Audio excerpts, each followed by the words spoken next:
There are rules for old places, the kind whispered on playgrounds and forgotten by adulthood. They're simple, almost childish, but they hold the weight of a forgotten truth. For the old house on Sycamore Lane, the rule was absolute. Don't look directly at the empty swing set at night. Most people would call it a silly superstition, but David Archer was about to learn that some rules aren't meant to be broken. They are the only thing keeping the past from demanding you play one last game. He was coming home to care for his dying mother, but he would soon discover he was also there to confront a memory his mind had buried 30 years ago, a memory that was still waiting for him in the backyard, swinging in the dark. Let's begin the story. Get comfortable and listen closely.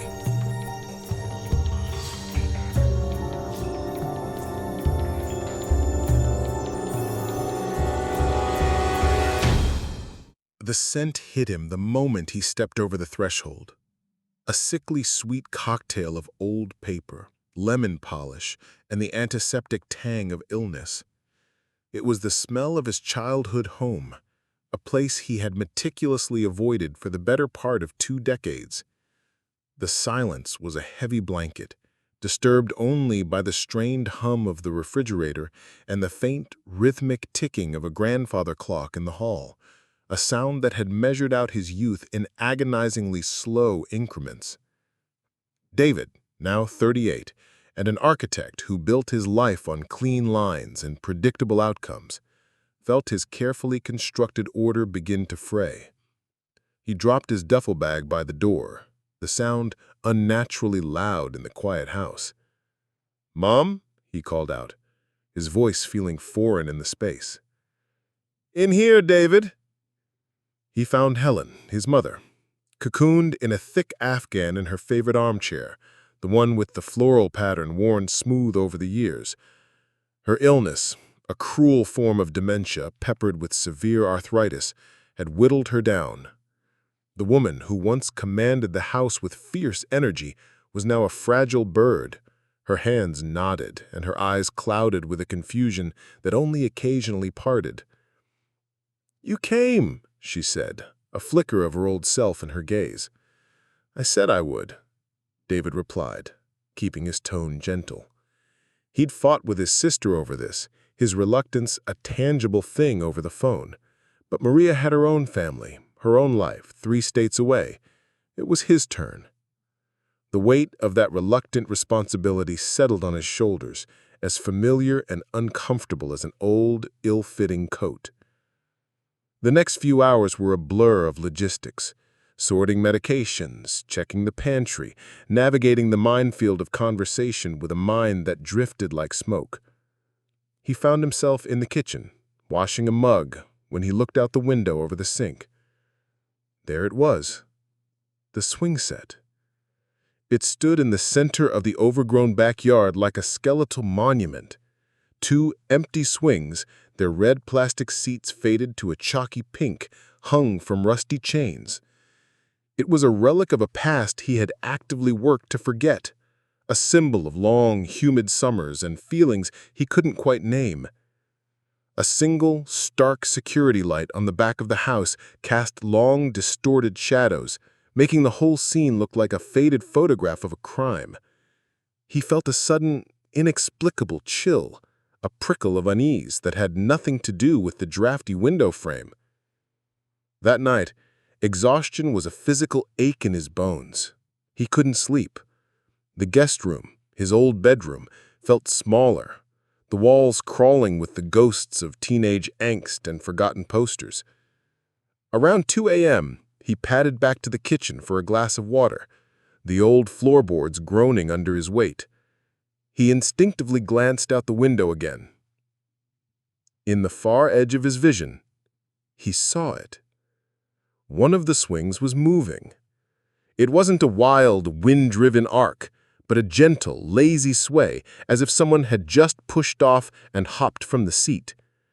A breath caught in his throat. He snapped his head to look directly at it, perfectly still.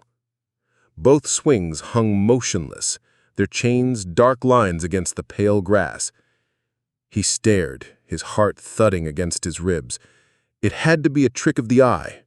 A branch shadow from the overgrown oak tree, the security light flickering. His logical mind scrambled for purchase, offering a dozen rational explanations.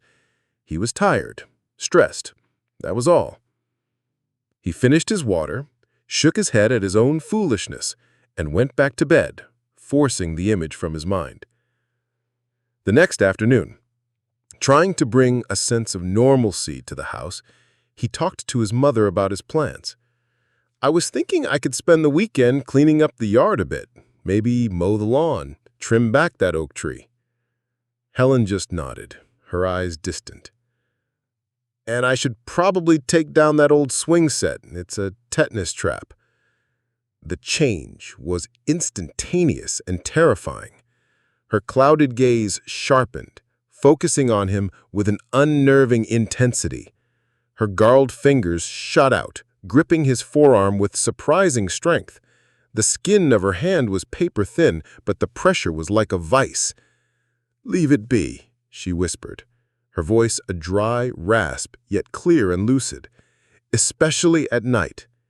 You understand, David? Don't ever look right at it." He stared at her, stunned. A moment later, the light in her eyes faded. Her grip slackened, and she blinked, looking down at her hand on his arm as if surprised to see it there. "Is it time for my pills?" she asked, her voice once again frail and confused. David gently pulled his arm away, the imprints of her fingers still tingling on his skin. He attributed it to her illness, a confused memory, a flash of sundowning paranoia. It was just a rusty old swing set. But as he walked away, her words echoed in his head, less like a warning, more like a rule.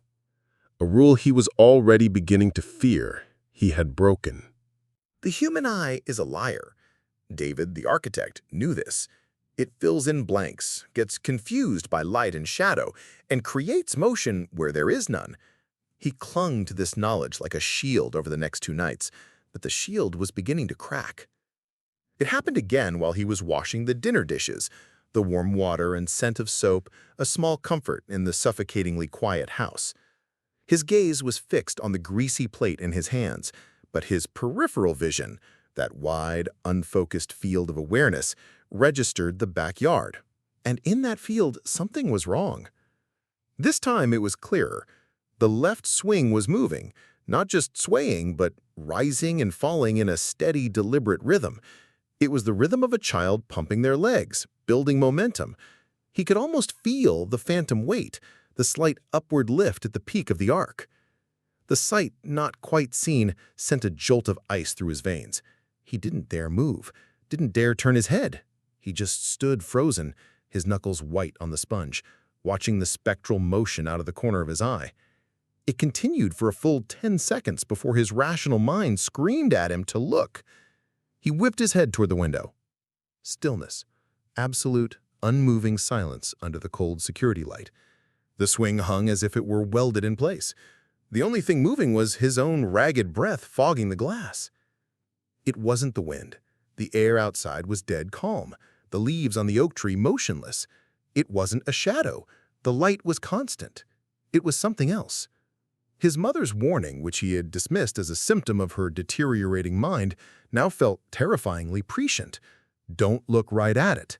It wasn't a warning against seeing something. It was a rule governing the phenomenon itself. A morbid, scientific curiosity began to battle with his rising fear. He had to test it. He had to prove his own senses wrong. The next night, after his mother was asleep, he began his experiments. He stood in the kitchen with his back to the window, his heart hammering. He waited, trying to relax his eyes, to let his peripheral sense take over. He imagined the yard behind him, the rusty swing set standing stark and silent. He counted to 60, then spun around on his heel as fast as he could. Nothing. Just the still, empty yard. He tried again, this time using a reflection. He turned off the kitchen light and held up his phone, its dark screen a makeshift black mirror. He angled it so he could see the reflection of the window behind him, but he kept his own gaze fixed on the power button. He waited. The minutes stretched. The reflection was distorted and dark, but he could make out the faint skeletal shape of the swing set. And then he saw it. In the warped reflection, a tiny rhythmic movement. One swing, then the other, moving in perfect, gentle unison, as if two invisible children were having a quiet conversation. His breath hitched. Without thinking, his eyes flicked up from the power button to the movement in the reflection. The instant his focus landed on the reflected swings, they stopped. A wave of nausea washed over him. This was impossible. This broke the laws of physics he had built his career on. It wasn't that he couldn't see it. It was that it wouldn't let itself be seen. The rule was real. As the week wore on, a new layer was added to the torment. Sounds. Faint, carried on the night air. So subtle, he thought he was imagining them at first. While reading in the living room, he would hear it. The soft, high-pitched creak of rusted metal on metal, the sound a swing makes at the very top of its arc. It was a sound pulled directly from the recesses of his childhood. He would strain to listen, holding his breath, and it would vanish, leaving only the ticking of the clock. Once, standing by the back door, he heard something that made the hair on his arms stand up. It was a whisper, a faint, airy sound that was almost musical. It sounded, for a heart-stopping second, like a child's giggle. He pressed his ear to the glass, his entire being focused on the sound, but it was gone, replaced by the hum of the night and the frantic, terrified drumming of his own pulse. He was no longer just an observer of a strange phenomenon. He was its audience. The rules of the world, David's world, were built on gravity, on cause and effect, on the solid, reassuring principles of physics. The thing in his backyard was systematically tearing that world apart, one peripheral glance at a time. The motion was escalating. It was no longer just a gentle sway. One evening, as he walked from the living room to the hall, his path took him past the archway that gave a clear view of the back window. In the sliver of time it took to cross the space, he saw it. The right swing was arcing high, impossibly high, its chains almost parallel to the ground.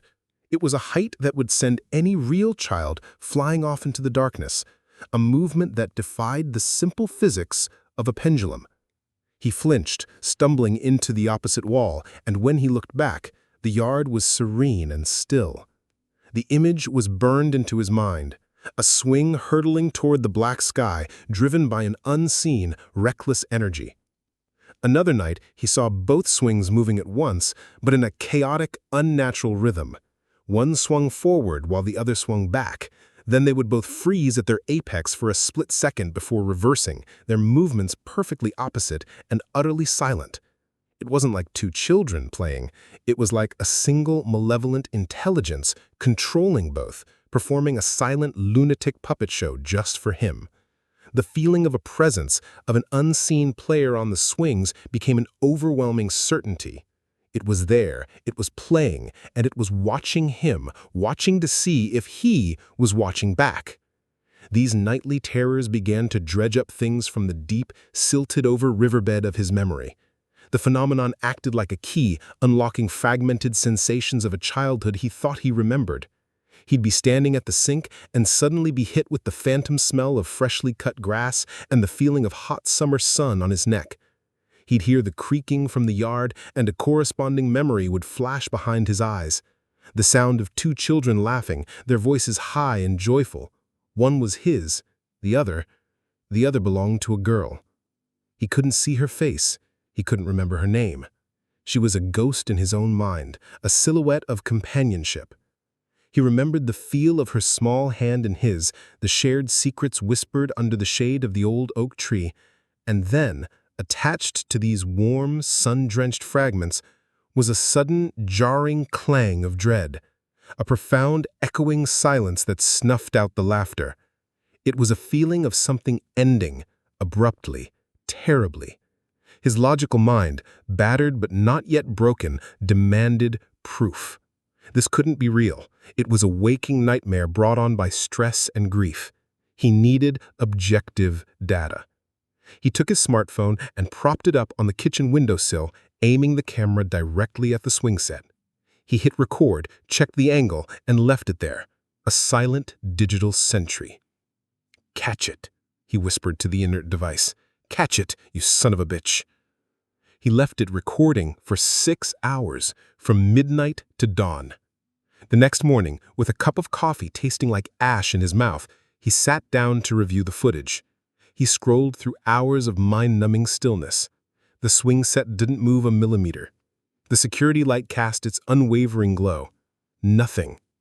He was about to delete the file in disgust, chalking it all up to his own fraying sanity, when he decided to be more precise.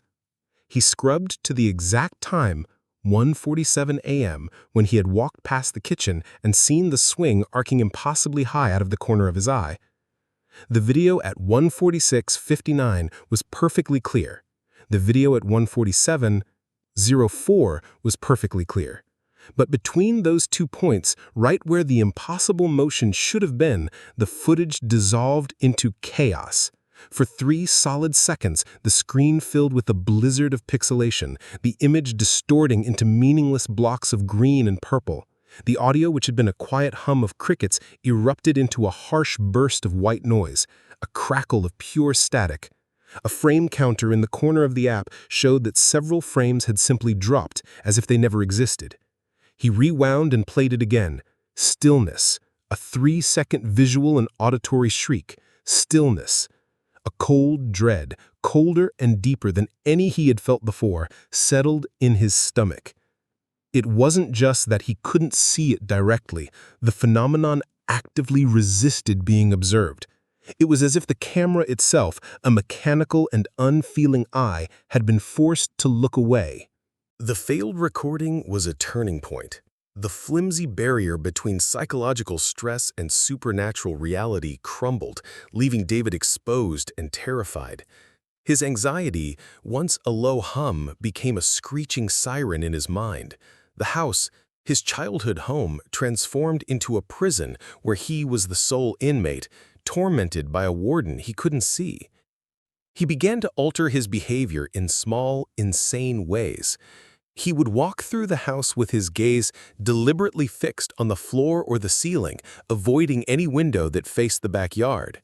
He kept the curtains in the kitchen and living room drawn, even during the day, plunging the house into a gloomy twilight. But it didn't help. The swing set's presence was no longer confined to the visual. It was a weight in the air, a constant, nagging feeling of being watched from that one specific spot in the yard. It dominated his thoughts. Sleep offered no escape. His dreams were filled with the sensation of swinging. He was a child again, pumping his legs, going higher and higher, the ground falling away beneath him. But the sky above was a starless, suffocating black, and a voice he couldn't place kept whispering, "Higher, go higher, look at me." He would wake up drenched in sweat, his heart pounding, the phantom sensation of vertigo making the room spin. He couldn't take it anymore. He had to talk to his mother again. He found her in the living room, staring blankly at a television show playing a game show on mute. He knelt before her, taking her frail hands in his. "Mom," he said, his voice trembling slightly, "we have to talk about the swing set. I need you to try and remember. Please." He paused, forcing the words out. "There was a girl, when I was little. We used to play together. Who was she?" Helen's eyes, clouded and distant, slowly focused on his. A flicker of something, fear, recognition, deep-seated pain crossed her features. Her breath hitched. She looked past him, toward the darkened window, and a single guttural whisper escaped her lips. Lily. The name landed in the silent room like a stone. Lily. It felt right. It felt forbidden. "Lily," David repeated, his throat tight. "What happened to her, Mom? What was the game?" Her moment of lucidity was a desperate, painful thing. Her eyes filled with tears that didn't fall. "It was a game," she stammered, her mind struggling to hold on to the thread. "A terrible game. A stupid, childish game." She squeezed his hands, her knuckles white. "You weren't supposed to look away," she whispered, the words a confession. "But you did. You looked away." And just like that, the veil fell again. Her eyes went slack, the connection broken. She blinked, pulling her hands back, a look of vague confusion on her face. "David, is it time for lunch?" she asked, the torment of a moment ago completely gone, leaving him alone with her cryptic, horrifying words. "Lily, you weren't supposed to look away, but you did." Fueled by a frantic, desperate energy, David tore through the house. He pulled dusty boxes from the top of the hall closet, his hands stained with the grime of years. In a heavy, leather-bound photo album, he found her. The photograph was faded, the colors muted to sepia tones. There he was, a small boy of about 6, with a gap-toothed grin and scraped knees. And next to him, her arm slung around his shoulder, was a girl with bright, mischievous eyes and a cascade of dark curls. They were sitting on the grass, the infamous Swingset looming behind them. On the back, in her mother's elegant cursive, it read, "David and Lily, Summer '88. Lily. She wasn't a cousin. His frantic calls to relatives confirmed that. She was a neighborhood friend, his best friend, an existence he had almost completely, surgically removed from his memory. In the bottom of the same box, tucked inside a folded doily, he found it. A small, yellowed newspaper clipping from the local paper, dated October 1988. The headline was stark. "Local girl, 7, dies in tragic fall." He didn't need to read the article. He knew. He knew where she fell from. The words blurred as his hands began to shake violently. The world tilted, the quiet house suddenly roaring with a silence that was 30 years old. David. Could it really be?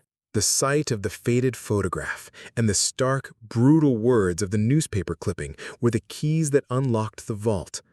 The memory didn't trickle back, it burst forth, a torrential flood of sensory details that knocked the air from his lungs. David collapsed onto the dusty floor, the album open in his lap, as the past replayed itself behind his eyes with horrifying clarity. The sun. It was the oppressive heat of a late summer afternoon, the air thick and buzzing with cicadas, the smell of honeysuckle from the neighbor's fence, and the metallic scent of the rusty swing chains. The game. It wasn't called Don't Look Away. That was the consequence, not the name. The game was Look at Me. It was a game of showing off, a duel of bravery. He and Lily would swing, pumping their legs furiously, seeing who could go higher, who was more daring. "Look at me, David. I can touch the sky." Her voice, so clear now, echoed in his mind, full of laughter and childish bravado. He remembered the feeling of soaring, the dizzying drop, the wind rushing past his ears. He remembered looking over at her, her dark curls flying, her face a mask of pure, ecstatic joy as her swing arced higher than his.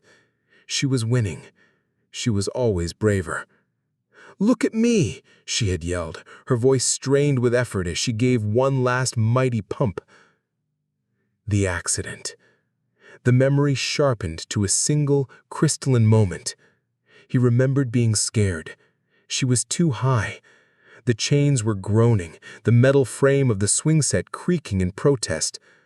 A bird, a blue jay, landed on the fence nearby, and for a single, fatal second, his attention wavered.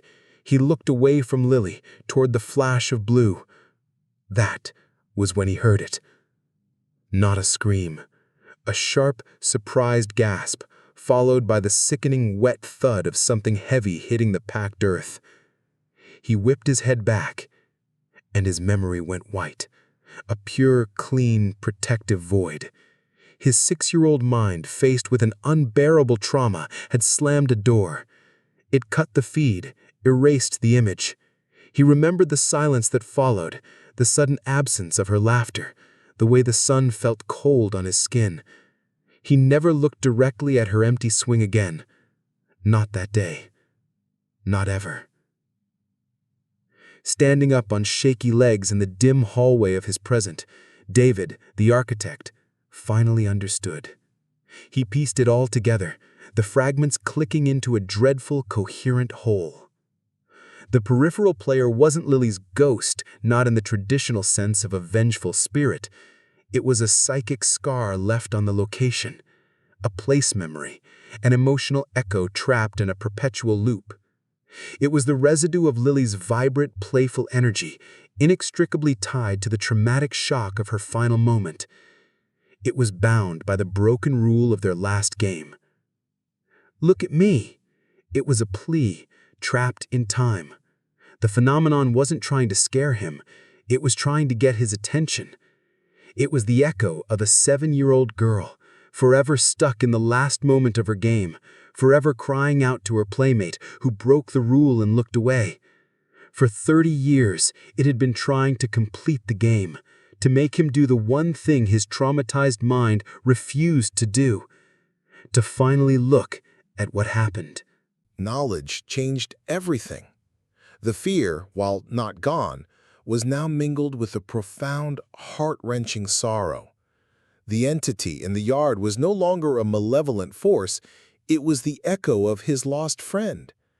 And now that he remembered, its behavior began to change.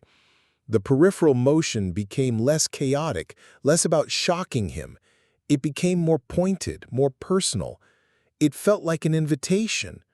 One evening, glancing out the window, he saw the single swing moving in a slow, gentle sway, as if waiting for someone to take the empty seat beside it. It seemed to pause at the peak of its arc, a silent question hanging in the air. The sounds changed too.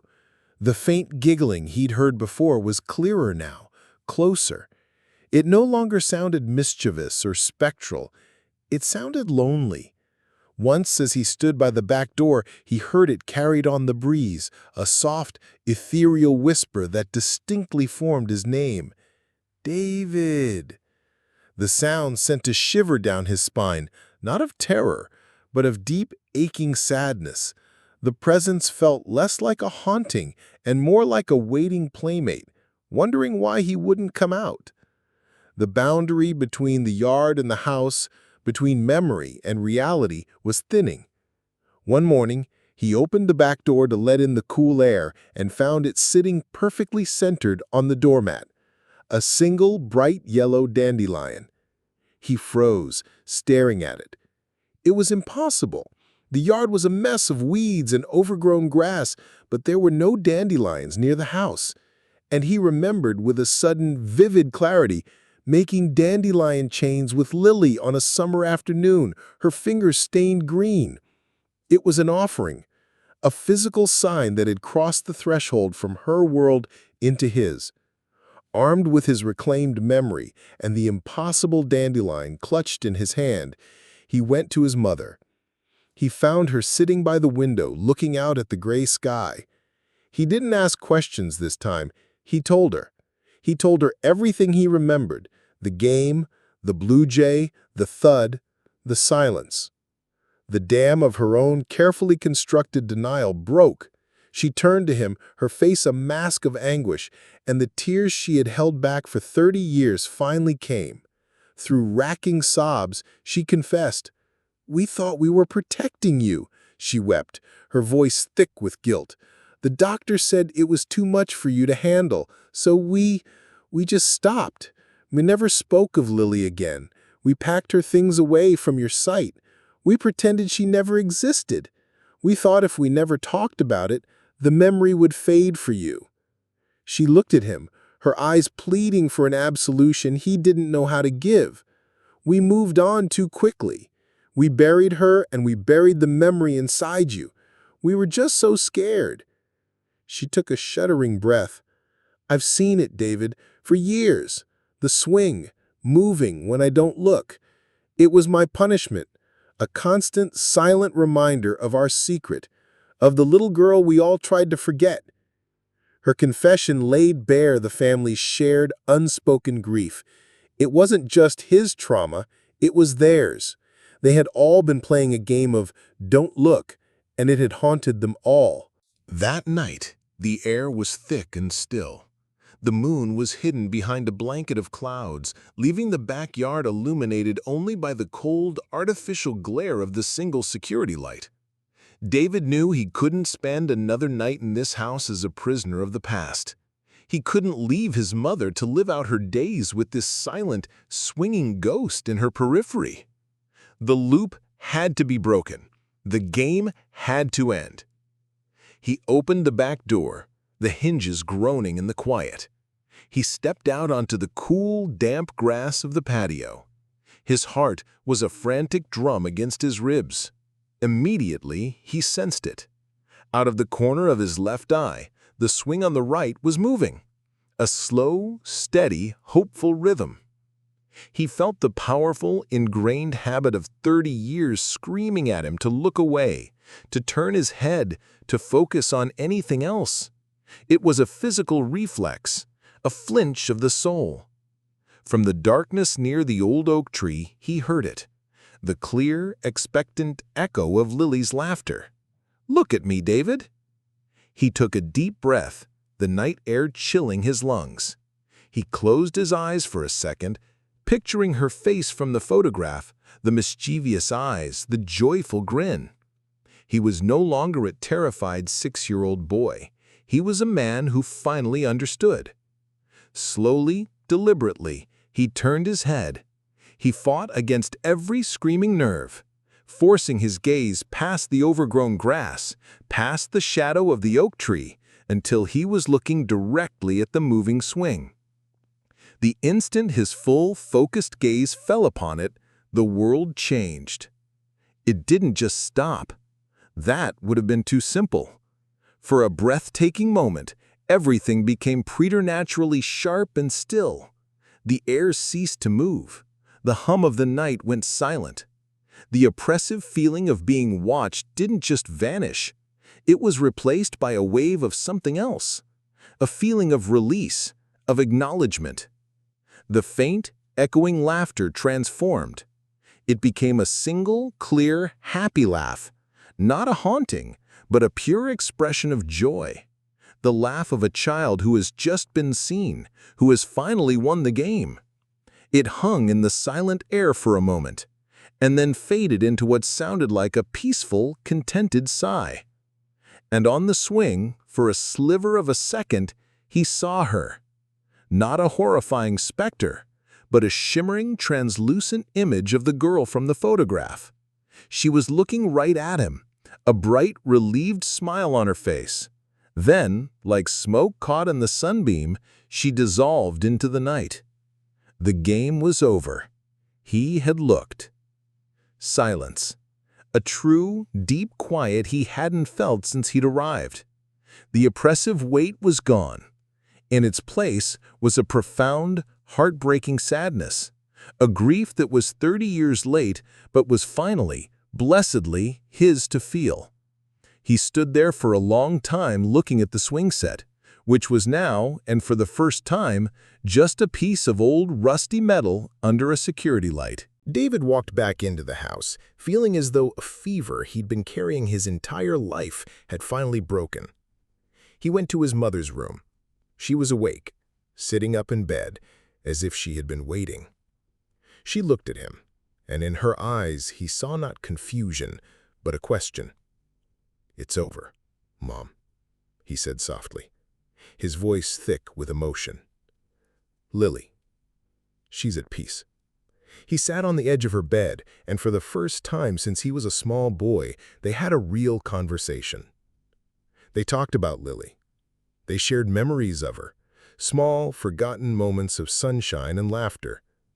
They cried together, not for the haunting, but for the friend, for the shared loss, for the years of silence.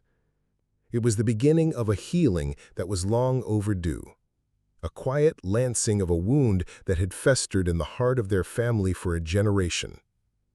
The next morning, David went to the shed and found an old wrench and a socket set. With his mother watching from the kitchen window, a peaceful expression on her face, he began to dismantle the old swing set. He worked with a deliberate, steady rhythm, unbolting the A-frame, unhooking the rusted chains. He did it not with fear or anger, but with a sense of reverence and closure. Each bolt undone, each piece laid gently on the grass, felt like a final goodbye. He was putting the past to rest, not by burying it, but by finally taking it apart and seeing it for what it was. Months passed. Helen passed away peacefully in her sleep not long after, the lines of fear and guilt finally gone from her face. David, having settled her affairs, was at the house one last time, preparing to hand the keys over to a real estate agent. The house was empty now, hollowed out and echoing with every footstep.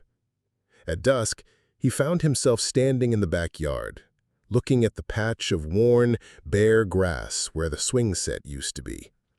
The air was calm, filled with the scent of twilight and the promise of rain. And then, just for a second, out of the very corner of his eye, he thought he saw it. A faint flicker of motion, a shimmer in the air where the swing used to hang. It was followed by the faintest, most distant echo of a happy laugh carried on the wind. He didn't flinch. He didn't feel a trace of fear. He just stood there, in the quiet yard, and a sad, knowing smile touched his lips. It was no longer a haunting. It was just a memory. A friend, saying one last goodbye. He turned and walked away from the house, not looking back.